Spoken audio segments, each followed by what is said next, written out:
northeast corner of Miami-Dade County. CBS 4's Lisa Petrillo has been checking out the damage and the cleanup effort today after Irma. Lisa reports now in North Miami Beach. The streets of North Miami Beach, and Keystone Point seeing some major wind damage this Monday after Irma, but none worse than in front of the house of Dennis Amoyles in Keystone, where a major transformer fell just in front of his driveway.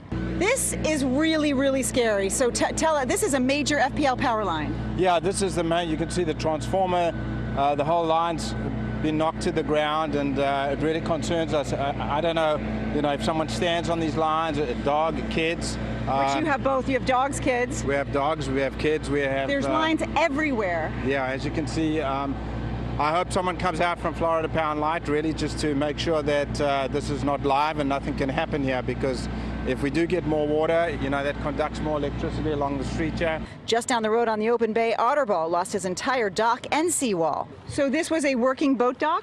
This is the working boat dock there. And you have all this coming out, in the beginning, and then the seawall start to break in all the place. So you lost the seawall and the dock? Everything. So this is concrete pilings? Yes. I have a nice seawall here and broken like nothing, So let me ask you, when it was at its worst, the storm, what were you feeling and what did it sound like? Yeah, it's incredible. The waves is the biggest problem, it's so much energy.